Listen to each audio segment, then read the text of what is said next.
Hola, buenos días. Soy Gloria, directora del Centro de Vida Florencia. Pues nada, os quiero presentar la práctica Maestros de Vida, que lleva como 8 meses desde que se inició. Fui profesora toda mi vida. Volver al colegio y hablar con los jóvenes me ha llenado de vida.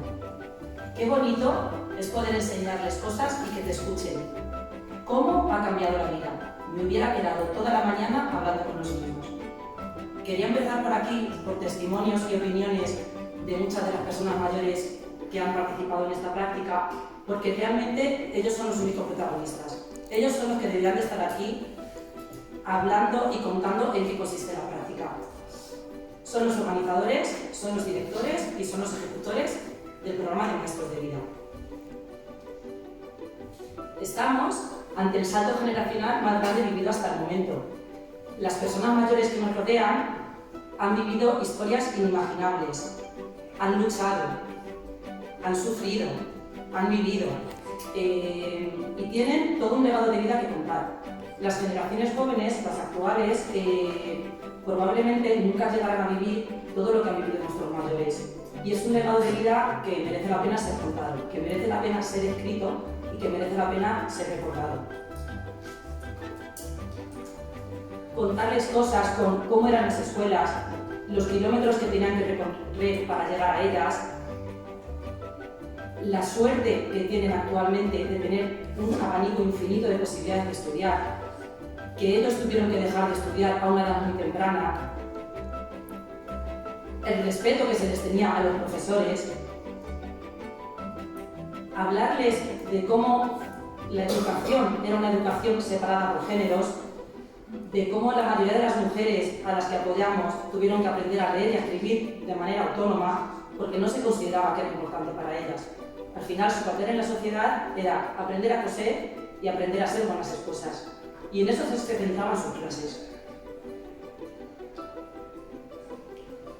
Generar debate entre el choque que hay cuando un niño te responde a qué dedica su tiempo libre y se centra en móviles, videojuegos, y cuando se lo preguntas a un mayor se queda callado, porque no tenía tiempo libre. Su tiempo libre era el trabajo, no se planteaba nada más. Y a lo mejor ese 10% que tenían para poder jugar, utilizaban cosas de la naturaleza, eran imaginativos y eran creativos, porque tener solo un juguete era una suerte. De esto surge el programa Maestros de Vida. ¿Cómo se inicia? Llevamos desde el 2018 en los centros Florencia realizando prácticas intergeneracionales. No voy a hablar de los beneficios porque todos los conocemos, pero es verdad que a nosotros se nos quedaba corto. Las actividades que organizábamos eran actividades en masa, en la que una clase de 25 alumnos venían a nuestro centro y hacían actividades dinámicas en conjunto con las personas mayores. Y al final, cuando recibías un feedback, te dabas cuenta de que todos los alumnos se habían quedado con esos 10 minutos en los que podían haber conocido a Rosa, en los que habían hablado con Pepa, en los que Juan les había contado a qué dedicaba su vida, y era lo que les marcaba. Pero hacer una actividad con tantos participantes no daba lugar a poder obtener el tiempo suficiente. Entonces se nos ocurrió darle la vuelta. ¿Por qué tienen que venir siempre ellos a nuestro recurso? Vamos a salir nosotros a la calle, vamos a ir al lugar donde aprenden, donde se educan, donde se crean las nuevas generaciones. Y vamos a ir en grupos pequeños, 5 o 6 usuarios como máximo, que tengan la oportunidad de poder conocer a la persona que hay detrás de cada uno de los mayores que asisten a nuestro centro. Y entonces entramos en coordinación con los colegios de educación primaria, infantil y secundaria con los que ya colaborábamos.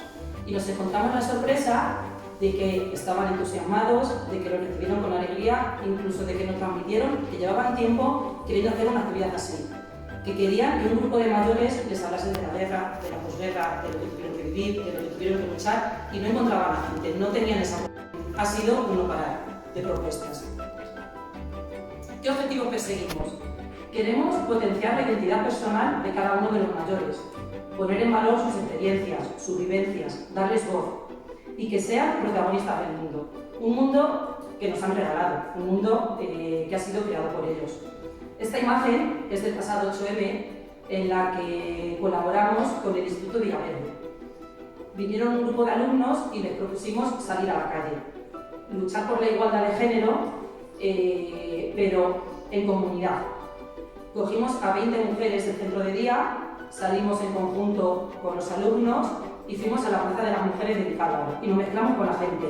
Llevaron carteles, gritaron, alzaron el puño y fue maravilloso. Y los alumnos aprendieron que son las verdaderas luchadoras y que ellas han conseguido mucho y ahora les toca a ellos. Y como bien decía Carmen, pues las generaciones que vienen no me quiero quedar.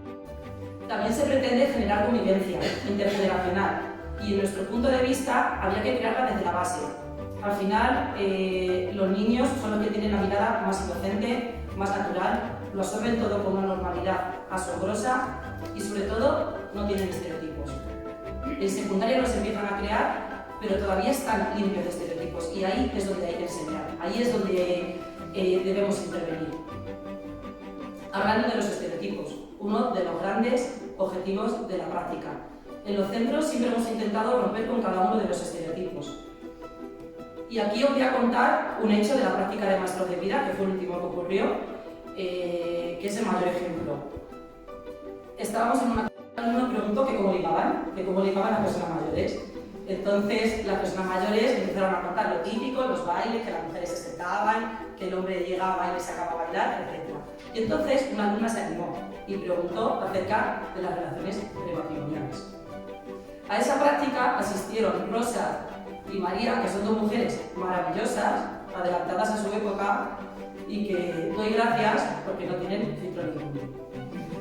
Entonces Rosa se levantó y le habló de que no tenía que hacer escondidas, de que lo tenía que hacer escondidas y de que si algo se arrepentía en la vida era de no haber podido disfrutar más de su libertad sexual, de no haber podido dar más besos, dar más abrazos, porque estaba preocupada, demasiado preocupada por el pecado que se generaba y por lo que opinaba la gente. Y María les aconsejó con control que disfrutaran, que vivieran, que sintieran, que no se dejaran llevar tanto por los prejuicios. Y ese fue uno de los mayores prejuicios que se rompen. Los alumnos no se imaginaban que una persona mayor les pudiera hablar de sexo. Porque es algo que no les pertenece, como que va ajeno a ellos. Y no, también lo sienten y también lo viven. Y cómo no, potenciar las capacidades y las fortalezas de las personas mayores. No me voy a detener, porque todos sabemos la importancia de potenciar la capacidad y la fortaleza, y más desde un punto de vista de la CP.